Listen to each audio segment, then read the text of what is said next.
Hey everybody, I'm Rick St. Clair, host of Listen Up Elora, and tonight I have with me the mighty talented Nico Valeriote. Hello, everybody. So Nico, how you doing? Good, good. Right on, right on. So yeah, let's kick off this interview, and I'd like you to tell our audience about you. Start from the beginning. Tell us your story. Cool. So I'm a 19-year-old from Guelph. I grew up in Guelph as well, and started playing music when I was about 14. Then joined a band with a couple of people actually from Elora, um, Yes. and then I've been playing some gigs and writing songs and stuff since then. Some stuff. It's the Cool. short story. Yeah. Well, so what made you want to get into music? I think my like initially my dad was taking like a guitar lesson. I think that was like that seemed fun. So I started playing guitar, and I just kind of got like hooked on it from there. Nice. And so guitar was like your main instrument. That's where you started, and Yes, yeah, yeah. I started on guitar and then got into singing and piano and stuff. And yeah. just went from there. Awesome, awesome. Yeah, so because you had sent me a clip that I used for the promo of this event, and by the way, thanks so much for joining in with this last minute. I've been wanting to get you on one of these events for a while, but the dates just weren't lining up. But I'm happy now that we got you here. So that's Yeah, awesome. You sent me a clip of you playing piano. It might have been in a church or a hall or something like that. yes, That's one of your original songs? yeah. That's an original. It's actually like funnily enough coming out in like 2 hours. It's Oh, first oh, first one first song coming out in like 2 hours. Yeah, the stars are aligning, my friend. yeah, yeah, It's like, okay, you got this track coming out and you're playing Listen Up. So yeah. so It's perfect. this is like your release show now. I mean, like, yeah, pretty much. You It's should be perfect promoting it environment then. too. I'm very, very happy that it like came up because it's perfect. Yeah, Yeah, promote it as that. Like this will be perfect for you to do that because everyone's going to be quiet in the room. You know, they're going to be listening to you. You can tell all your stories. It's really going to be nice. So that's just like I'm really happy to hear that. That you know you got a new release coming out and yeah. we'll be you know to be there to support you. So that's great. That's great. So, and this track is called again, sorry, what's the name of it? I know what I've done.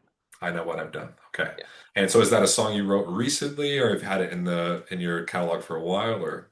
yeah. Pretty recent. Like I wrote like over the span of like I think it was like September to December. I wrote like 5 or 6 piano songs, and then I went in and recorded them. Or four of them in February. So yeah, pretty. They're pretty all pretty recent. I'm gonna be playing a lot of like those newer like piano stuff at this too. It's really fun. Okay, cool. So will you have a piano like or a keyboard with you at the show Yeah, tomorrow? yeah, yeah. I'm gonna Okay. bring a keyboard. Yeah. Perfect. Perfect. Yeah. I just got a new board like within the last one or two shows. So Nice. it's got I think 16 ins and it's wireless. So I'll be Cool. able to do the door and the sound at the same time. That's kind of like the vibe. So Cool. yeah, but no, I'm excited. I'm excited. We haven't had a piano on the stage yet for Listen Up, so that's Oh gonna be yeah. cool. Okay. Nice. You'll be the first, so we'll get you a plaque on the wall at the Legion or something like that. Nice. You know? Cool. Yeah, awesome. Very, very cool. So really excited for that, and want to hear now about your experience performing live, connecting with your audience, finding venues to perform. You know, what's that been like for you over the course of your musical career? Yeah.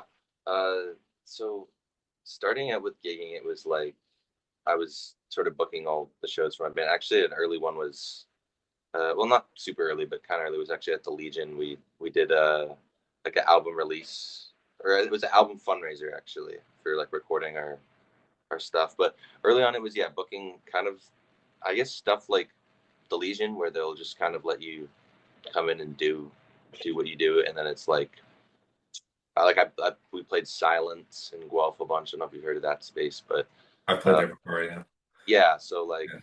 spots like that will let you kind of rent out the space, and the idea is you bring the people and kind of they'll yeah you bring the audience kind of, and then yeah I guess like as I've kept playing and like kind of like diversified in the types of gigs I do, like I've came across like a lot of the like we've talked about, like the sort of bars where it's your kind of background, doing background stuff and doing covers and stuff.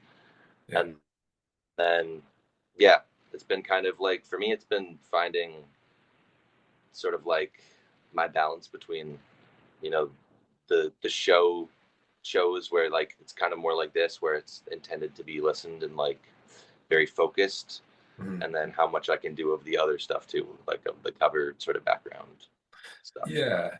Finding the Yeah. balance in that. Right. But yeah, that's why I'm like super happy about this, because it's nice to have kind of like a space that's dedicated to listening. Because yeah, it's definitely like creates a very different experience when the audience is like attentive, and when the audience is like really there to try to hear something. I feel like it's better for the artist too. Like I find it much more enjoyable and able to express the songs more, I guess. But Absolutely. yeah, Absolutely.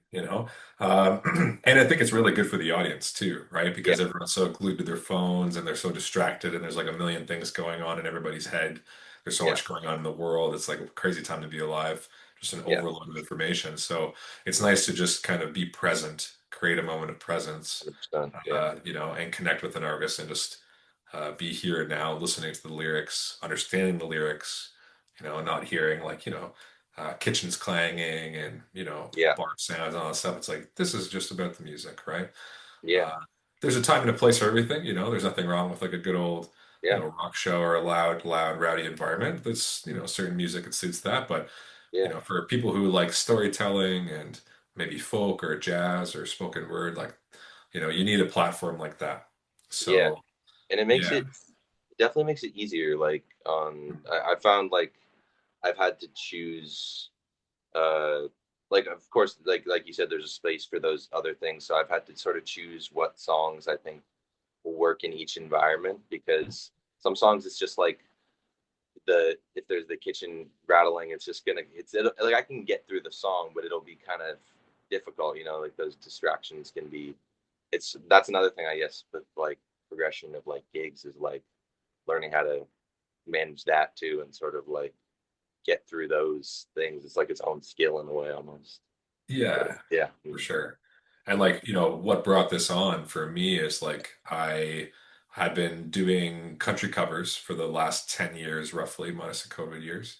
And it was always, guaranteed pay, 250, $300 a person kind of type thing, right? yeah, And the money was good and consistent. You're always getting a guarantee.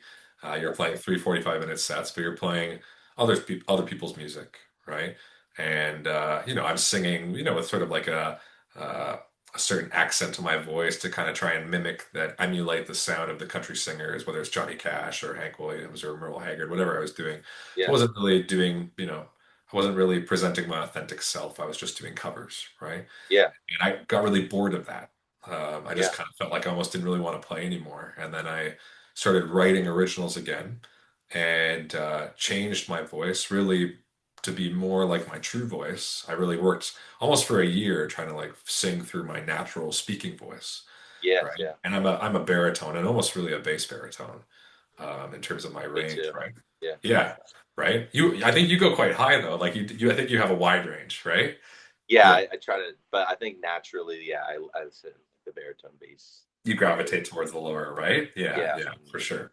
For me, like my lowest note that I hit on my music is like a C2, which is the C below the low E string on a guitar. yeah, yeah, yeah, Um, and then like really the highest, I mean, I could hit an E4. I used to be able to hit like an A flat four. There's a recording of me doing that from when I was okay, younger, but I don't really go up there anywhere near there anymore.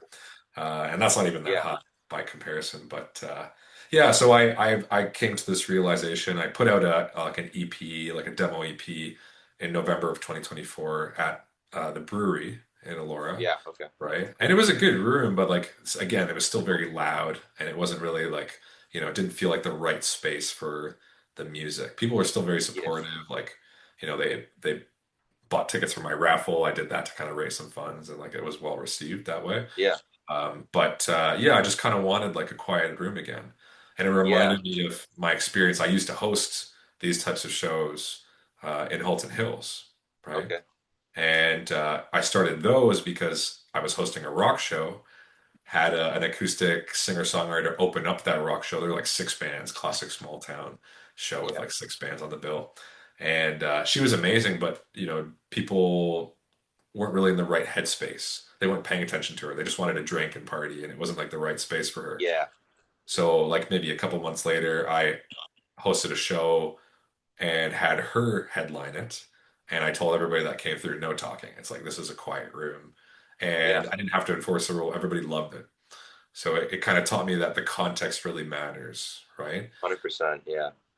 And maybe someone like yourself, you have songs that can like fill a certain room or like command a certain room if you're in like, a loud room, or other songs you have that are more kind of stripped back. For me, I feel like most of my songs are kind of more geared towards storytelling. Yeah. I want a quiet space, right? 100%. Yeah. I think that's the same with like, well, for me, it's just been kind of like, yeah, 100%. There's certain ones I find that like I play in a rock band too. So I have Yeah, some originals that I feel like I'm like, yeah, people are talking. I'll just like kind of I'll strum my way through this. It's not a big. But then there's these, especially like these newer piano ones. I mean, I've always written like softer folk music, but these ones are like really like lyrically driven and like very kind of like ambient instrumentals and very stripped back. So yeah, there's definitely ones that like work uh work okay in the loud rooms, and ones that just like, in my opinion, like from a just listening perspective, they just don't translate really in that type of room. So for yeah. sure. For sure, and yeah, so I think it's going to be great. It's going to be great to hear your music. Really excited for your new release. You said in a couple hours it's dropping, so Yeah, it's like, well, technically like, yeah, midnight. So right. yeah. So officially tomorrow, but like at midnight, right? Yeah, exactly. Yeah. Yeah, yeah. Okay, awesome. I'm really excited to hear it. All on all the streaming platforms, like Yeah, yeah, you could it'll be find it. out. Yeah. Okay. Awesome. Awesome. So is there anything else you want the people of Elora to know before you play on Friday? You can drop your socials. Do you have a website, anything like that? Yeah. I guess, yeah, my socials, you can check out my I mean, I guess by the time this will be out, my song will be out, so maybe check Yeah. out check out that. I'm pretty proud of it. And then Yeah. I play in a band as well. Like I said, with two people from Elora called You Might Be Sleeping. If you want to check that out, we got some songs out. But yeah, Yeah. that's pretty much it. I'm looking forward to Friday. Yeah, and I was mentioning to Mela yesterday, just putting the seeds out there. No worries if it doesn't work out because I know it's the last minute. But if you two ever want to play a tune together, like as a finale, I think that'd be really Oh, cool, that could be right? cool. Yeah, yeah, Yeah, yeah. I'll have to chat with her about that. Yeah, that'd be yeah, cool. yeah. If you could make something happen, that'd be fun. But Yeah, no pressure in any case. Yeah, it's the start of something, right? So yeah, really excited and really looking forward to it. So I guess Friday we have May 15th, right? That's the date. Doors at 8 p.m. We got, of course, advanced tickets, but we do a lot of the door too. So I'll be there, and yeah, we're looking forward to it. cool. Yeah, I'm looking forward to it as well. Thanks for having me. Yeah. All right. Well, thanks so much for joining the call. Again, a late night, but Um, yeah. I'm up till 12 waiting for the song. Yeah, yeah, you'll be up tonight anyway, Just right? got So, nothing to yeah, do. Yeah. yeah, yeah, for sure. I'm gonna listen to it too. So, Okay. Thanks. Appreciate it. Yeah. yeah, yeah. Cool. All right. Yeah. All right. See ya. Yeah, thanks so much, Nico. Take care, All right. right? Yeah.